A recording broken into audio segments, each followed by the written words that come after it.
Bonjour à tous et à toutes. Je vais parler d'un profil atypique, le mien en fait, pour essayer de vous faire comprendre comment je fonctionne, même si je ne suis pas un appareil ménager, puisque fonctionner, moi, ça me fait penser à un robot qui fabrique des pâtes ou des mayonnaises, etc. Bon, ou des sauces diverses. Alors, j'ai remarqué deux choses. Je vais prendre plutôt un exemple, ça sera plus simple.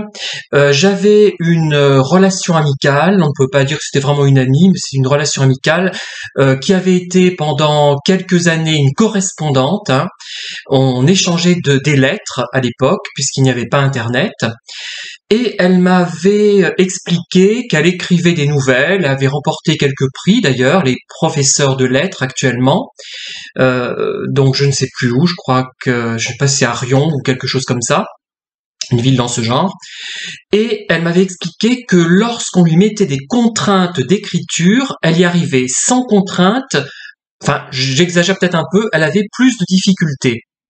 Alors moi je lui ai dit, moi c'est exactement le contraire. Si on met une contrainte d'écriture, un thème, un nombre de lignes à respecter, un type de personnage à mettre en scène, par exemple, s'il s'agit d'une nouvelle romanesque, ou d'un roman plutôt, d'une nouvelle ou d'un roman, voilà. Moi ça me bloquait au contraire.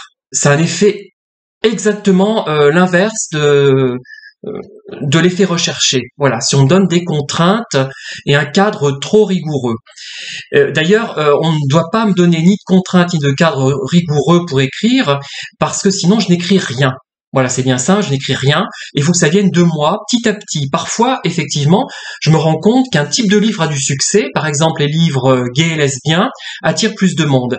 Alors au départ, je me disais, non, je ne vais pas écrire ça parce que ça attire du monde, mais parce que j'en aurais envie à un moment donné.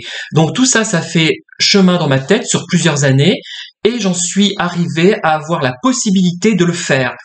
C'est bien qu'il y ait une influence quand même des contraintes, finalement, d'une certaine manière quand même, mais il a fallu que ça chemine dans mon esprit et que je m'approprie cette idée. Il a fallu plusieurs années. C'est-à-dire que parfois j'avais envie d'écrire des livres gays et lesbiens, et parfois pas. Et si j'avais pas envie d'en écrire, si le personnage n'était pas comme ça, il n'était pas comme ça et c'est tout. Il n'y avait même pas à discuter. Encore que l'exemple n'est peut-être pas très bien choisi, puisqu'il n'y a pas vraiment de différence entre un personnage hétéro et un personnage gay et lesbien. A priori, à part que les seconds sont discriminés et les autres sont formatés.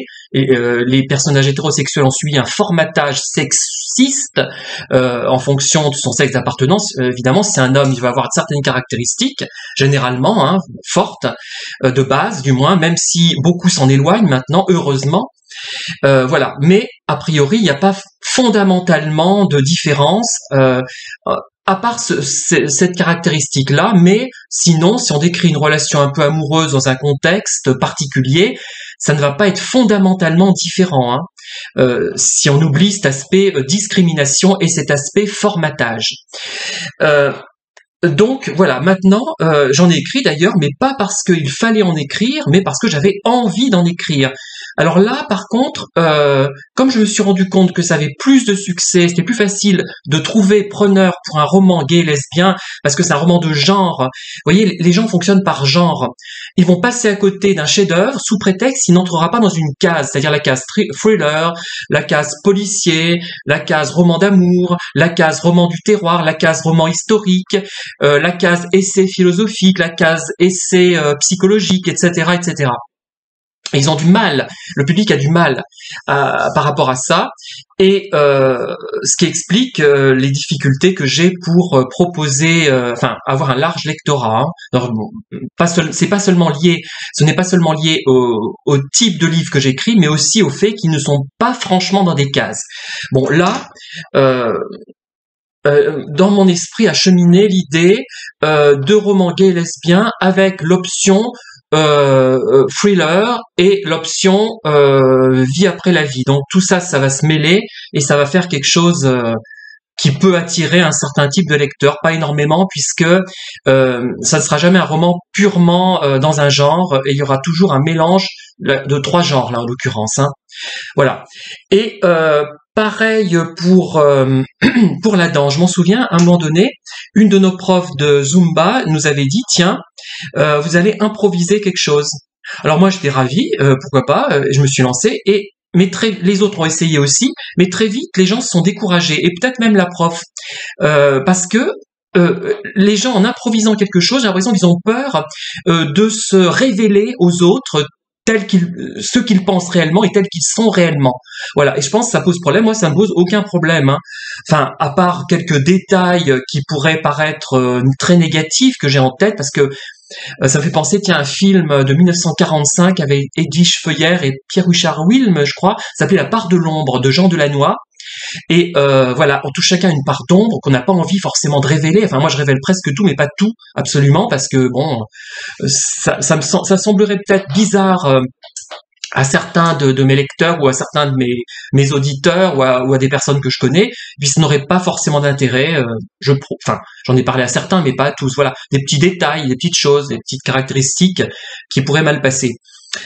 Voilà, et donc on a tendance à, quand je produis donc un livre, même si il trouve peu de lecteurs, même si ce n'est pas un grand chef-d'œuvre généralement, il y a toujours, en fait, ce n'est jamais complètement nul, je pense, comme certains peuvent produire des livres vraiment proches de la nullité, il faut le dire, et on me reproche d'être un peu sévère à ce niveau-là, mais non, parce que ce sont des gens qui cherchent à avoir un public, qui sont dans une optique mercantile et qui n'ont pas forcément besoin de gagner d'argent, ils ont besoin de notoriété, donc je n'ai pas de raison particulière de les ménager tant que ça. Enfin, je le fais pas souvent, hein. Je l'ai fait une fois sur une vidéo et 2 ou 3 fois en parlant à des gens et en faisant des commentaires négatifs sur certains ouvrages que j'ai lus assez récemment d'ailleurs.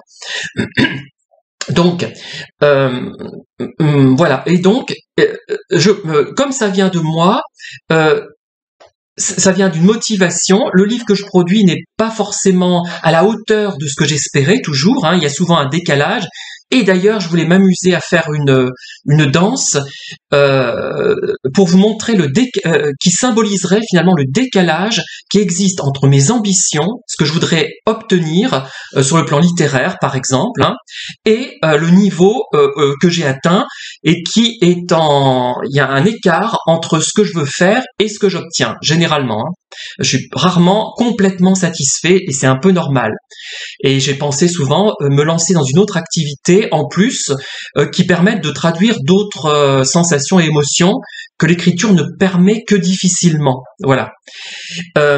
Et donc voilà. Et on va dire, il y a certaines personnes qui vont produire, qui sont pas moi, hein, qui vont produire des œuvres magistrales, des romans, des thrillers extraordinaires, qui sont d'excellents produits ou même d'excellentes créations littéraires, hein. On peut même aller jusque là dans certains cas. Sans doute, j'en ai pas rencontré beaucoup dans les thrillers, ou dans un autre type de livre, dans un roman. Et on va se dire, mais c'est bizarre, ce type-là ou cette femme-là, il ou elle n'était pas très doué en classe, il n'a pas brillé dans ses études, jusqu'à présent ses livres étaient plutôt moyens, ceux qu'il a écrit ou qu'elle a écrit. Alors pourquoi subitement cette personne produit un chef-d'œuvre? Je peux répondre en partie à cette question. Bon, indépendamment du fait qu'elle a progressé entre le premier et ça peut être le 5e livre, je sais pas. Il y a aussi le fait que peut-être ce livre-là l'est écrit par une très forte motivation. Elle n'a pas subi un environnement, par exemple, qui l'oblige à écrire tel ou tel type de livre. Bon, il se trouve que le livre est reconnu et a du succès, mais ça aurait très bien pu rester un chef-d'œuvre complètement oublié, complètement occulté, enfin pas oublié, occulté plutôt. Et voilà, c'est simplement ça. Et on va lui dire, cette personne a un haut potentiel, mais ce n'est pas du haut potentiel. Ce qu'on appelle parfois haut potentiel, c'est simplement quelqu'un qui se moque des normes et qui produit et qui fait ce qu'il a envie de faire et ce qu'il sait faire. Voilà. Alors, c'est comme je sais pas, moi je pense à Isadora Duncan, je sais pas pourquoi, mais je la connais pas assez pour en parler, mais elle s'est lancée dans un type de danse qui correspondait très exactement à sa personnalité, à ses capacités, à ses envies et à ce qu'elle a envie de faire, et c'est pour ça qu'elle a émergé. Elle aurait dansé de façon classique en entrant dans une case, elle n'aurait rien fait, elle aurait passé pour un faible potentiel. Vous voyez, c'est ça, on confond tout, moi je trouve, hein. On se dit, mais je dirais que certains hauts potentiels, du moins, enfin certains, je dis pas tous, à mon avis, ce sont des gens simplement qui se passionnent pour une thématique, une façon de la présenter, un style littéraire, un style de danse, un style de peinture, qui croient à ce qu'ils font et qui n'essaient pas d'imiter les autres. C'est-à-dire qu'il faut un minimum de compétences, c'est sûr, mais il faut quand même, en plus de ce minimum de compétences, pour émerger, pour être reconnu, pour produire quelque chose d'intéressant, même si ce n'est pas reconnu d'ailleurs, il faut s'engager dans une voie qui nous motive vraiment en s'efforçant de ne pas trop subir les influences de l'environnement, même si on les subit quand même, ces influences, mais enfin, on les subit forcément, oui, inconsciemment on les subit, mais pas trop. Par exemple, tiens, je prends un dernier exemple. Moi, si mettons que j'ai envie d'écrire un livre à cause avec certaines connotations poétiques, apparemment les nouvelles et les souvenirs qui ont une certaine aura poétique, je dirais, surtout dans les finales en plus. D'ailleurs, on le souligne souvent qu'on aime bien mes fins de livres. Eh bien, si je produis ça va faire un livre pas mal.